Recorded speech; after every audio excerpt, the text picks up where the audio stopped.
Le témoignage que je vais vous raconter est un témoignage extrait du livre d'Anatole Lebras, La légende de la mort. Dans ce livre, on retrouve des témoignages, des confidences et des récits recueillis en Bretagne par l'auteur et non pas des légendes. Ce témoignage parle de ce qu'on appelle un intersigne, qui consiste en un événement annonçant dans ce contexte la mort.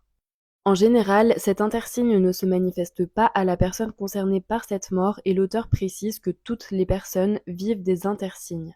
Donc vous et moi, on en vit, mais qu'il y a simplement des personnes qui ne savent ni les voir ni les entendre. Ce témoignage porte le titre de L'intersigne des bœufs.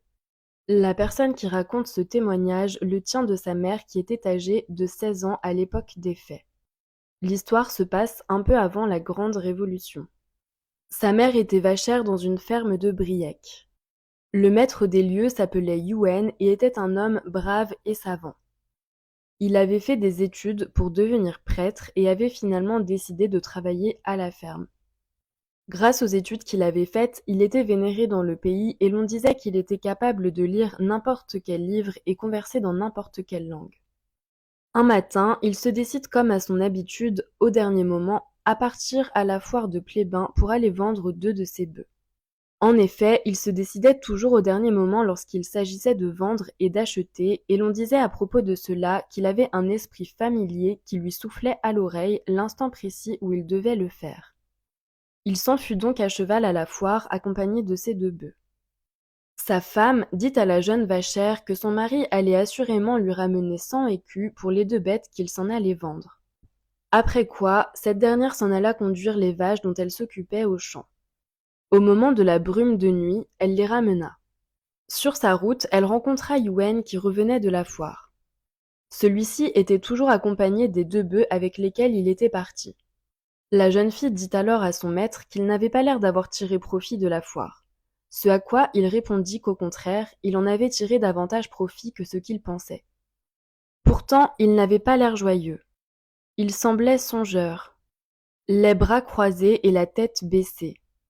Le cheval marchant au pas, la bride abandonnée sur le cou, et les 2 bœufs, pourtant jeunes, marchant de façon solennelle à ses côtés, donnaient l'impression qu'eux aussi songeaient à de tristes choses. Alors que la vachère et son maître marchaient silencieusement côte à côte, ce dernier l'interpella soudainement, tandis que des larmes lui coulaient sur les joues.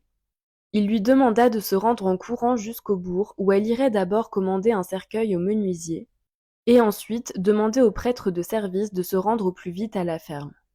Elle prit ses sabots à la main et s'exécuta. Lorsqu'elle revint à la ferme, Yuen était déjà mort. En effet, lorsqu'il arriva à la ferme un peu plus tôt, sa femme lui reprocha de ne pas avoir vendu les bœufs avec lesquels il était parti. Il lui répondit que c'était la première et dernière fois qu'une chose pareille se produirait, car le lendemain, il serait mort et enterré. À ce moment-là, sa femme se rappela une chose que son mari lui avait dite un jour. Le premier averti de ma mort, ce sera moi. Elle lui demanda donc ce qui s'était passé, car elle comprit qu'il avait reçu un intersigne lui annonçant sa mort prochaine. Il lui raconta que sur la route de la foire, les bœufs qui jusqu'alors marchaient paisiblement s'arrêtèrent et se mirent à renifler le sol bruyamment. Yuen les entendit alors parler du fait qu'ils iraient et reviendraient de la foire avec lui, et durant toute la journée, bien que les gens semblaient intéressés par les 2 jeunes bœufs, personne n'en demandait le prix.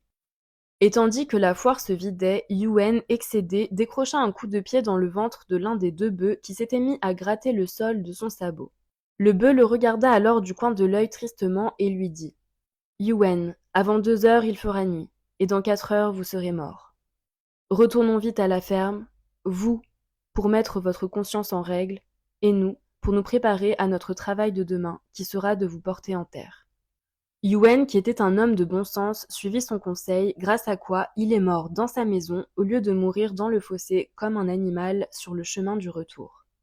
Le lendemain, les 2 jeunes bœufs conduisirent leur maître dans la charrette funèbre pour le faire enterrer. On dit que depuis ce temps-là, les bœufs ne parlent plus, si ce n'est durant la veillée de Noël.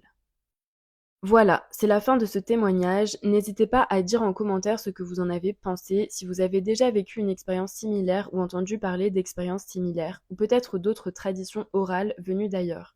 Ce serait intéressant de voir s'il y a des similitudes entre ces témoignages et les récits légendaires qu'on retrouve en Bretagne et d'autres venus d'ailleurs. N'hésitez pas à partager cela en commentaire. Merci d'avoir regardé cette vidéo. J'espère que cette histoire vous a plu et j'ai hâte de vous partager les autres témoignages recueillis par l'auteur de ce livre dont ils sont extraits.